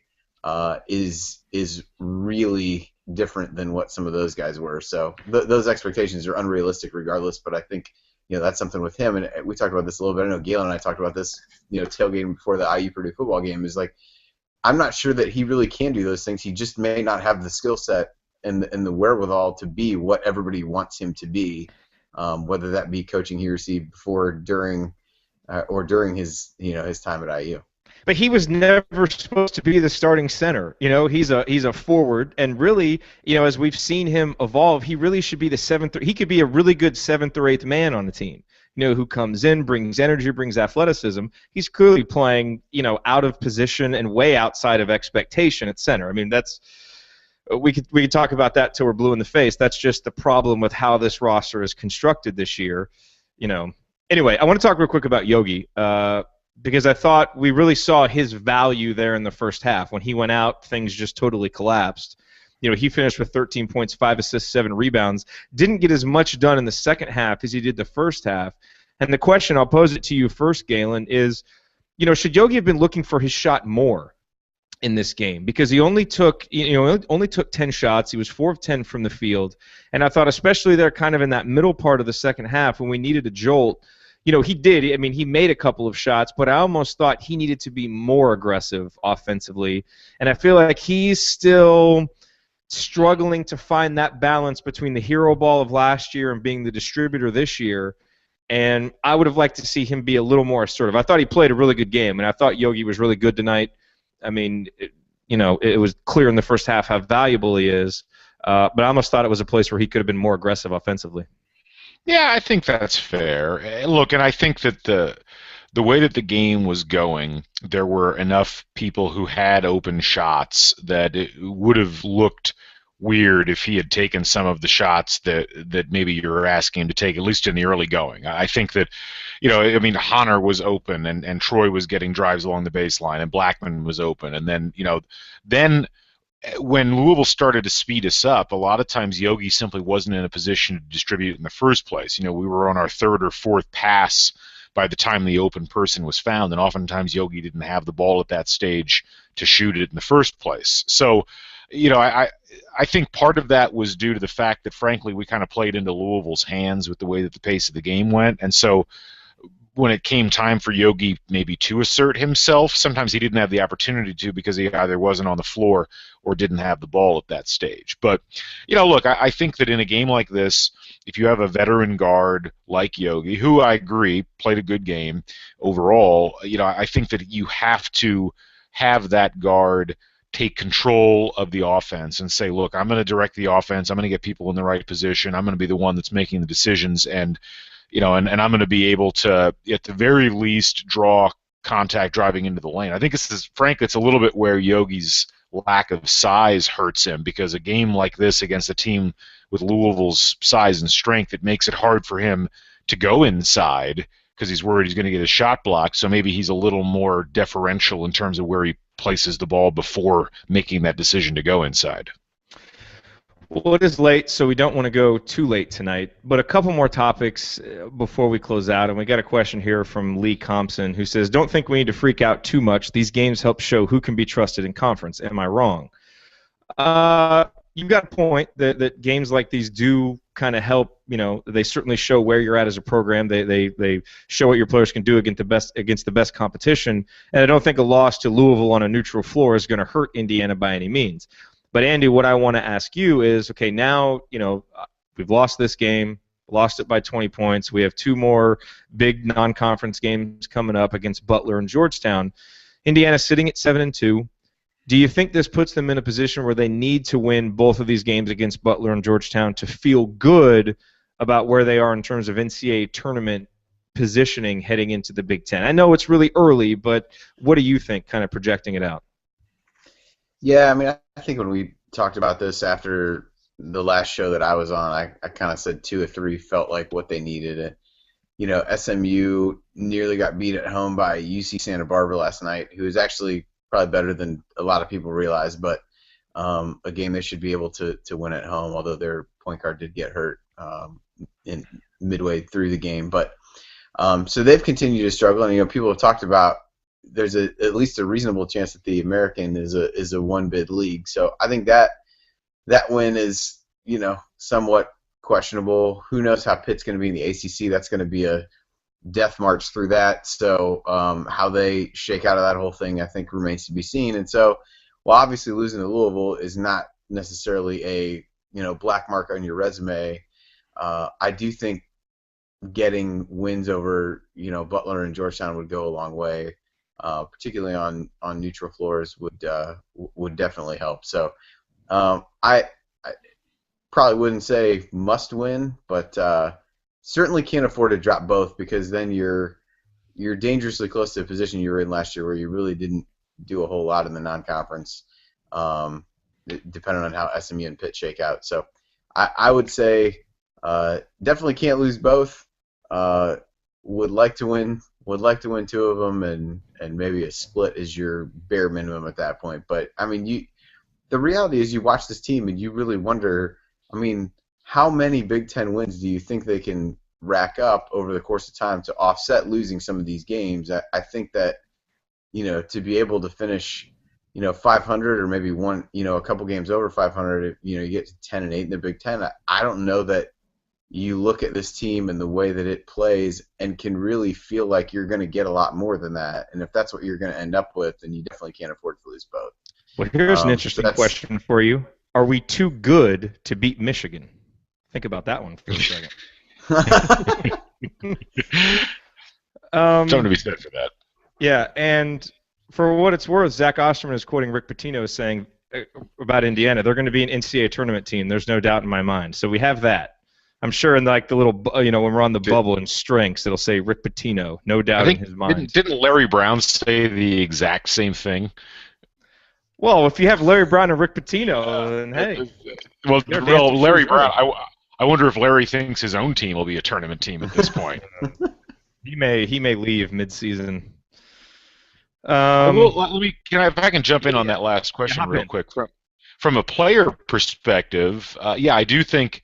Look, I don't think we learned anything today about the players that we didn't know already. I mean, we know that Yogi and Blackman and Johnson are going to be regular contributors. I was really excited that Nick Zeisloft came in and was able to contribute something on the offensive end in a game like this, and I think that that's a guy that we need to bring out on the floor more. And I think we know that Troy is going to be inconsistent, but when he's good, he's going to be very good. As far as the individual games are concerned, at this point, I really think both Butler and Georgetown are must-wins, because I think you need one to offset the Eastern Washington loss, and I think you need the other one to give yourself a quality non-conference game that you can carry in as a trump card in the conference season. Because I'm with Andy. I mean, I wonder how this team's going to fare in the games that they're going to need to win to be successful in the eyes of the NCAA Tournament Selection Committee, and most of those games are going to happen on the road. And for the record, Butler is currently 28th in Ken Palm, and Georgetown is 20th. So, and Indiana was 50th coming into tonight, so I'm not sure how this will affect that. Hey, real quick, before we get to final thoughts, Galen, I'm seeing some tweets, and some even from you, talking about this IU of L potential series, and Pitino saying he was talking about, doing 2 games at Lucas Oil Stadium and breaking the attendance record or whatever. Can you summarize what the discussion was there? I'm not quite caught up on it. Basically, in the post-game press conference, somebody asked Pitino something regarding the IU-Louisville series and how it had gone dormant, and he said, and I'm paraphrasing here based upon the tweets, that Pitino said he and Crean agreed that they don't want to do home and homes anymore, and that Pitino suggested that they book 2 games back-to-back in Lucas Oil Stadium and try to break the attendance record by getting 80,000 people in there. So that's what's going on with that. Okay, why? What is the aversion to home and homes for schools the caliber of Indiana, Kentucky, and Louisville? I don't get it. College basketball is better in home arenas. Can either one of you shed light on that, because it makes no sense to me? No, I asked the same question on Twitter there a minute ago. It doesn't make any sense. I mean, particularly with Louisville. I mean, look, I think that the UK IU game got lost in a sea of ego, that exists between Pitino and Crean, and that's whatever. That is what it is. Calipari and Crean. I mean, I'm sorry, Calipari and Crean. But as far as Louisville IU, you're not going to. First off, business-wise, you're not going to get 40,000 people at Lucas Oil Stadium watching Louisville IU. Louisville doesn't have that big of a fan base. They don't. You're not going to get them up there for that. And second, what's the harm in playing it in a home and home? I don't know why Louisville would have a problem with it, and I certainly don't know why we would have a problem with it. I don't know. It's frustrating. Whatever. I didn't really want to open up that can of worms, because it just brings back a whole bunch of frustrations. But I don't know. I don't get it. Anyway, Indiana lost tonight, 94-74. I was feeling better about it before we started the show. Sometimes these shows aren't as cathartic as I like them to be. I felt the same. I felt the same way. It's funny because I was like during the game I was getting really excited and thinking like this is going a lot better than I thought it would, and then you kind of sit down at the end and you're like, this is exactly what I thought it was going to be, and so yeah, I'm kind of right there with.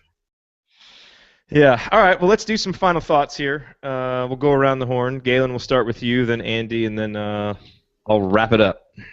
Mine are pretty simple. I don't think my opinion of IU basketball materially changed at all with tonight. I think that the strengths are still there. They can still shoot the ball well. They've got energy. They've got athleticism. I think the weaknesses are still there. They can't rebound. Defense is spotty. And, ultimately, this team's just going to have to live and die off of long-range shooting. That is going to have to be the bread and butter. They really don't have anything else that they can rely on game after game. That frightens me, but it frightened me before the season. And so, nothing that has happened so far over the first 8 games has really, or 9 games, I guess now, has really changed my opinion on that. And, just buckle in and hope by the time the ride ends, we're sitting somewhere with a little number next to our name in March. Andy? Yeah, I mean, I feel a lot the same way. The one thing that I didn't talk about, I know we kind of joked about not wanting to talk about defense, but there's a couple things that I wanted to touch on. One of which was a mild annoyance. The other one infuriated me. The mild annoyance was if you're playing the zone to attempt to keep Louisville out of the lane and out of 2-point range and force them to shoot threes, which they had not done well coming into the game. So you and I exchanged emails about this yesterday. I said that's kind of what they have to do. And that obviously opens up the door for, offensive rebounds. But they kept extending. The top guys on the zone were, outside and close to the NBA three-point range at three-point line at times, which just opened up these huge driving lanes that really negated the purpose of playing the zone in the first place. And I didn't understand that, and it continued to happen. So I question that. The other part for me is fundamental technique of boxing out is completely absent from this team. It is. I understand that they are undersized. We all know that. Anybody who's watched this team knows that's a concern, and it's going to be a problem. And yeah, no matter how good your technique is, you're going to lose out on a handful of rebounds each game because you're just not big enough. I get it. But at no point do players seem to make a real effort to get a body into whoever they're blocking out. I mean, there were times when no one even touched Montrezl Harrell. And yes, I mean, I admit I probably wouldn't want to get in his way either, but there were so many times when people just didn't even make the effort to make contact with the guy they were trying to box out. And I joked, even though I really feel like it's not a joke, that there are girls on the first and second grade basketball team that I coach who have a better idea of what the actual technique is to rebound. Whether it results in them getting a rebound or not, it may not always, but there's something to be said for that. And I know a couple other folks were saying, this is something that we continue to see. I mean, that to me has nothing to do with size, has nothing to do with experience. It's turn around, get your butt into somebody, and try to move them off. And there are too many times when I think guys are relying on a level of athleticism that has allowed them to succeed against lesser competition to just go up and jump and get the rebound without actually trying to block somebody out. And I just found myself getting more and more frustrated by it, and that made me pay more attention to it, which in turn created a cycle of frustration that continues as of this moment, as you can see. So, those are things that they're personnel based, but they're not. And so to me, those are the kinds of things that you want to see really improve over the course of time.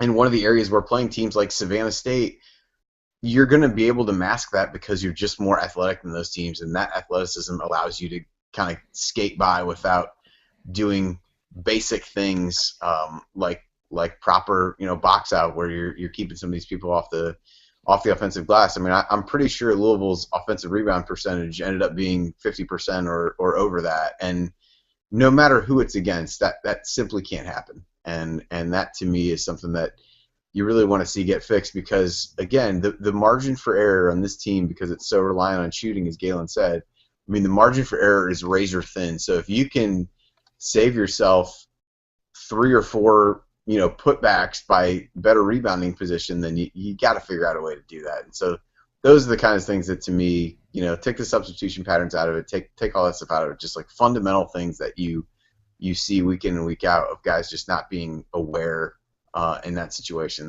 that really makes me upset, as is readily apparent, even though it's 12:45 and I really just want to go to bed. Now I'm going to need to drink another beer and calm down from my rant on proper box-out technique.